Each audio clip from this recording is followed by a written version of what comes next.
How about you? Your business is still, Amberly, your business is still so, in its beginnings and stuff. But have you come across situations where you've seen your faith inform how you do business?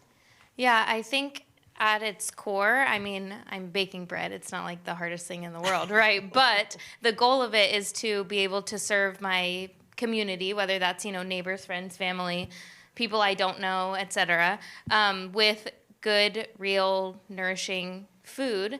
And to me, that feels like an act of service to the people around me and a way to love on my community like Jesus would. And I'm not making miracles out of 5 loaves, but I mean, 50 to 60 a week is a lot of people that are getting a lot of real good bread, and then that gets poured back into the community. So that's one way. And then the other thing that has always been important to me is the reason I stepped back from nursing is to be home with my girls.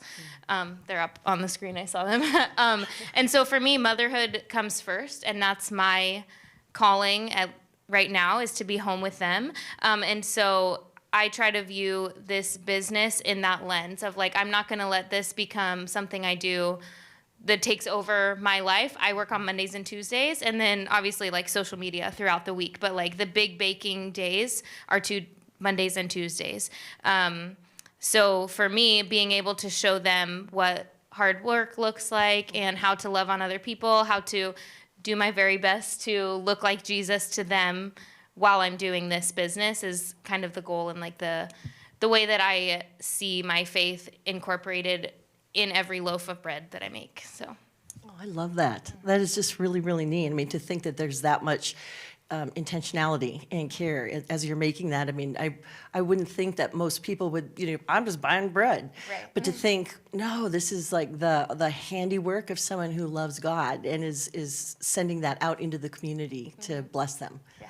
I love that. I did a big market at the Grove last fall, and Natalie, someone took my bread on stage. There was an event, and she said, she came back and she told me, I told them you pray over the bread, so you might want to start doing that if you weren't already. And I was like, for sure. And well, with God, there's no time or space, right? Exactly. So yeah, it's like retroactive prayers for the bread. That's pretty awesome. I'll also say, and just to brag on her a little bit, just the way Amberly's great at social media and has, it's a special skill that I truly don't have. She asks me to take pictures for her. Sometimes it just does not work.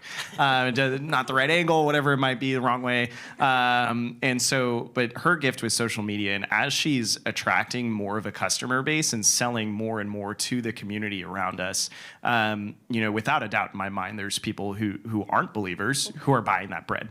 And what they do when they see her social media is they see, a godly mother and wife and business owner who is devoted to her relationship with God. And so that is something so cool that she can use like her bread as outreach for people to now reach out to her and see that this is a critical aspect of her life. So just an amazing thing that I've seen from it over time. That's awesome. And it actually flows really well into the next question, which is how do you complement each other? You kind of touched a little bit on that, of how do you complement each other's strengths and weaknesses that you see, and having one of the folks in your company being very good at social and the other one's good at numbers. I mean, that's one very, very interesting ways. Are there other areas where you've specifically seen like, oh, this is why God put us together?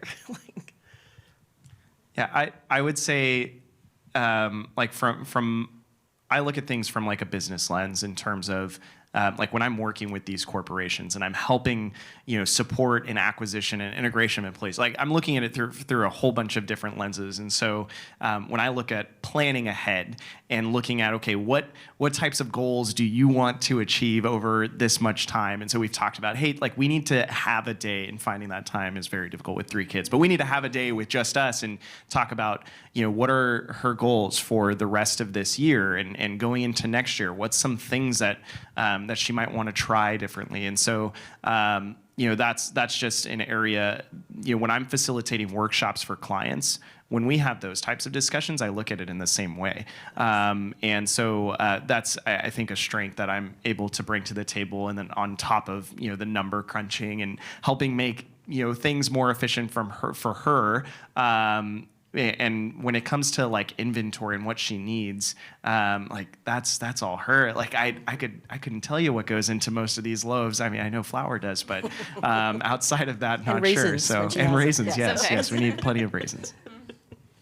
Yeah, I think like you mentioned earlier, I had kind of done the research to figure out what needed to go into this in terms of owning a business and the permits that I needed and that kind of stuff, and figuring out the cost of the ingredients to determine a selling price and like all that kind of stuff.